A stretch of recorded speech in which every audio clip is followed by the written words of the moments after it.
Assalamualaikum warahmatullahi wabarakatuh.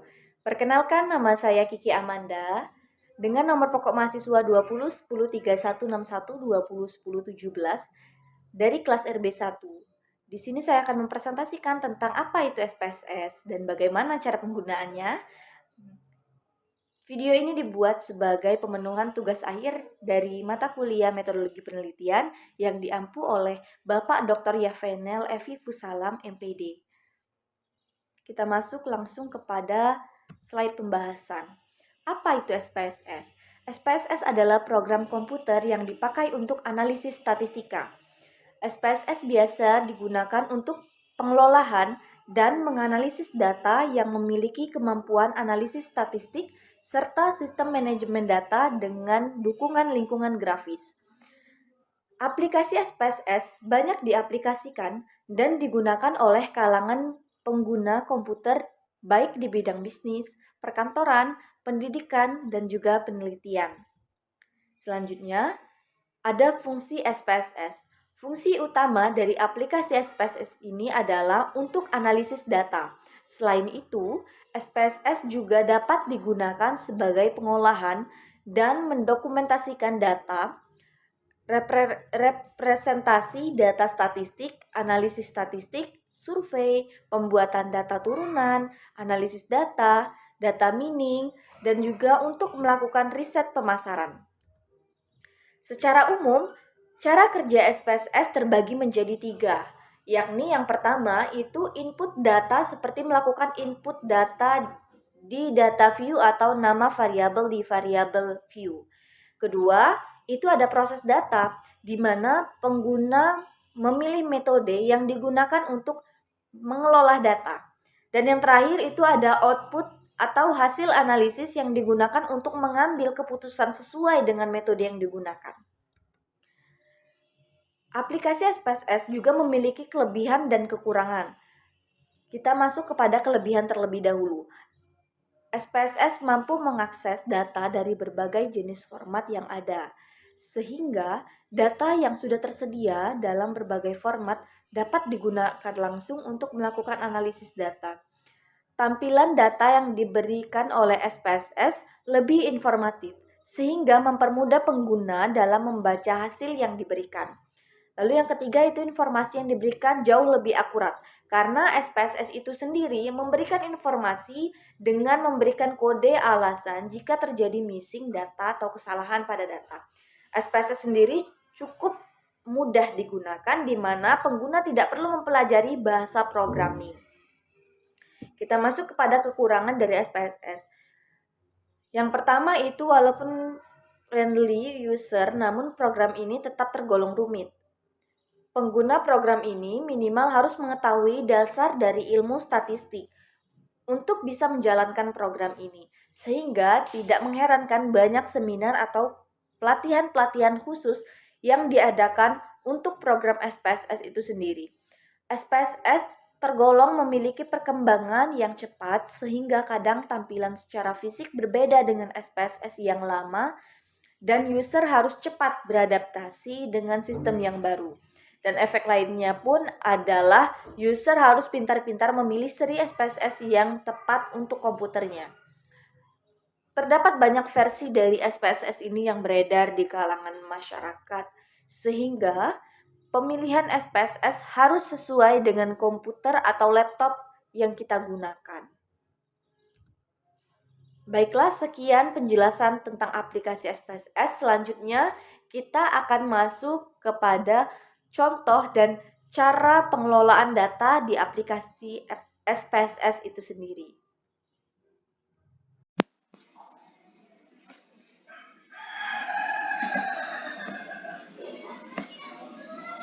Baiklah, kita langsung masuk ke aplikasi yang sudah kita unduh.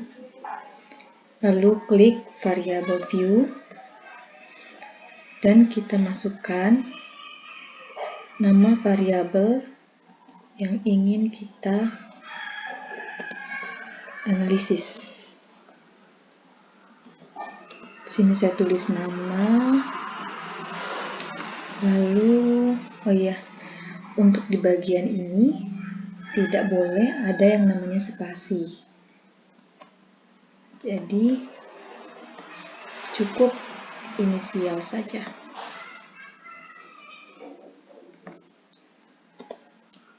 Dan dulu ini jenis kelamin.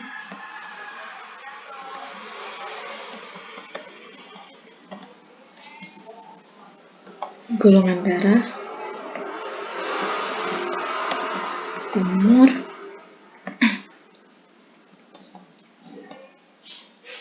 tinggi badan, dan berat badan.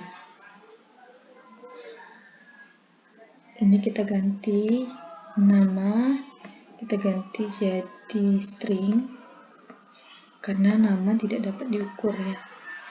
Untuk variabel yang tidak dapat diukur, kita ganti semua jadi string. Golongan darah juga string. Oke, maka secara otomatis akan seperti ini. Untuk umur, kita langsung ganti ini jadi 0 supaya tidak ada koma. Lalu kita klik data view, maka secara otomatis akan seperti ini. Kita tinggal masukkan nama responden yang ingin kita olah datanya.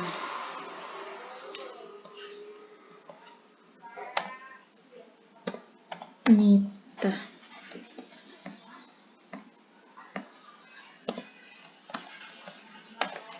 Mita, jenis kelamin perempuan, golongan darah B, umur 22, 150, berat badan 39. Selanjutnya kita bikin lagi untuk yang kedua.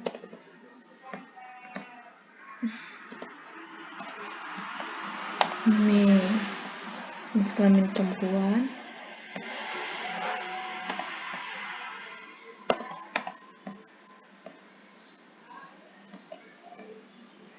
golongan darah B, umur 21, tinggi 170, dan berat 56. Lanjut kepada Dea.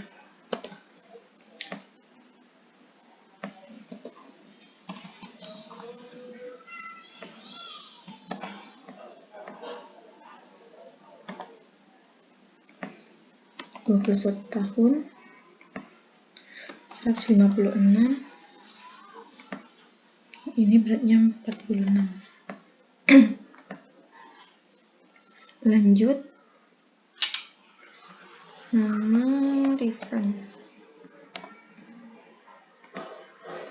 jenis kelamin laki-laki, golongan darah A, umur 21 tahun, dengan tinggi badan 175 dan berat badan 60 kg.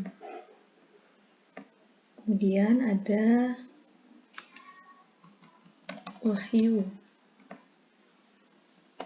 jenis kelamin laki-laki, golongan darah B, umur 22 tahun, tinggi badan 165 cm,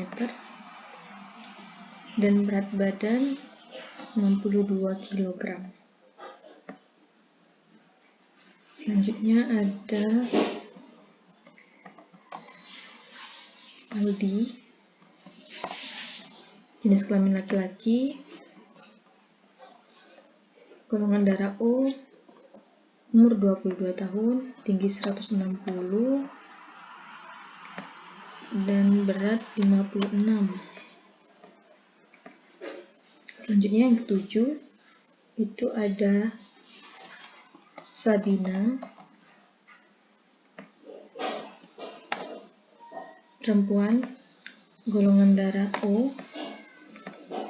umur 20 tahun, tinggi badan 165 dengan berat badan 55 kg. Lalu di sini ada Lydia dengan jenis kelamin perempuan, golongan darah A, umur 21, tinggi badan 150 dan berat badan 39. Yang ke-9 ini ada yang namanya Lia. Jenis kelamin perempuan, golongan darah A, umur 24 tahun, tinggi badan 157 dengan berat badan 52 kg. Yang terakhir ada Rian. Jenis kelamin laki-laki, golongan darah B,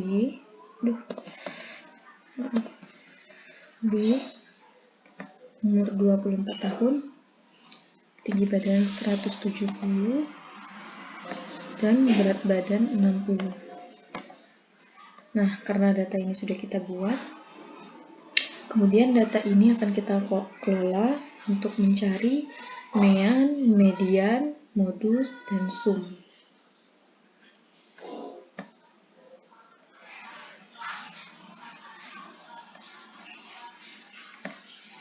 Sebelumnya saya mohon maaf dikarenakan memang kondisi laptop yang saya gunakan tidak dapat rekam layar untuk bagian selanjutnya ini, jadi tidak memungkinkan untuk saya melakukan itu.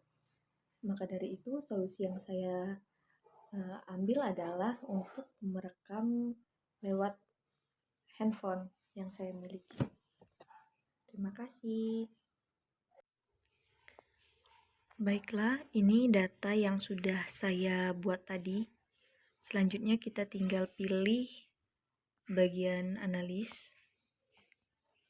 Lalu karena kita ini ingin mencari mean, median, dan modus, kita klik deskriptif statistik, lalu ke frequency. Lalu ke frequency. Nah, di sini ada variabel yang telah kita masukkan tadi. Kita masukkan variabel, kita pilih variabel yang dapat diukur seperti umur, golongan darah, tinggi badan, dan berat badan. Untuk nama, jenis kelamin, dan golongan darah itu tidak perlu karena itu merupakan variabel yang tidak dapat diukur. Selanjutnya kita klik mean, median, modus, dan juga sum. Lalu kita klik continue,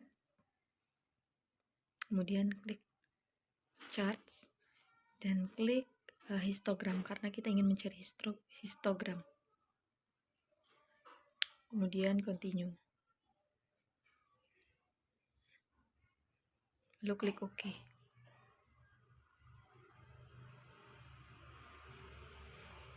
Maka secara otomatis hasil analisis akan keluar seperti ini.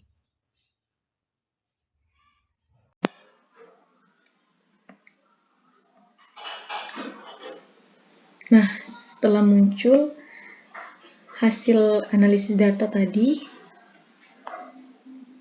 kita lihat ini yang sudah kita cari. Nah, di sini muncul statistik. Di sini ada mean dari umur itu ada 21,80. Untuk mean dari tinggi badan itu ada 161,80 dan mean dari berat badan itu ada 52,50. Lalu kemudian itu ada median dari umur ada 21,50, median dari tinggi badan ada 160,50 dan untuk median berat badan ada 55,50. Kemudian ada modus atau nilai yang sering muncul. Untuk umur itu ada umur 21 tahun itu yang sering muncul. Lalu untuk tinggi badan ada 150 cm dan berat badan ada 39 kg. Untuk sum itu ada 218 untuk umur, dan tinggi badan 1618, untuk berat badan 525. Selanjutnya ini ada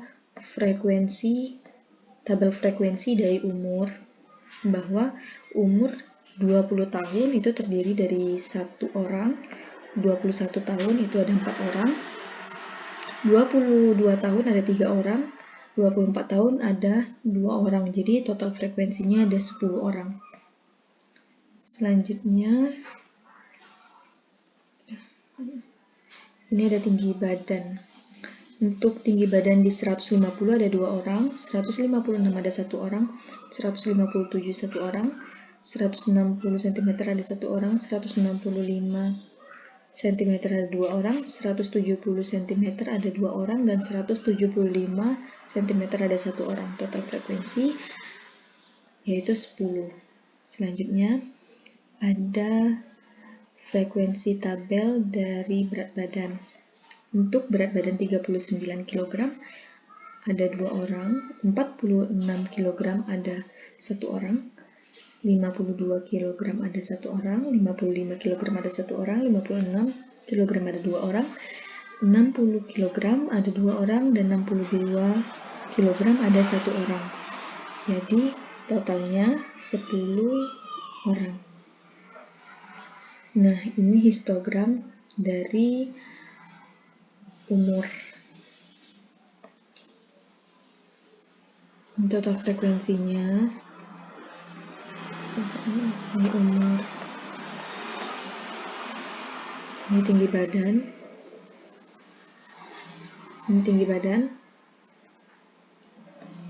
dan ini berat badan.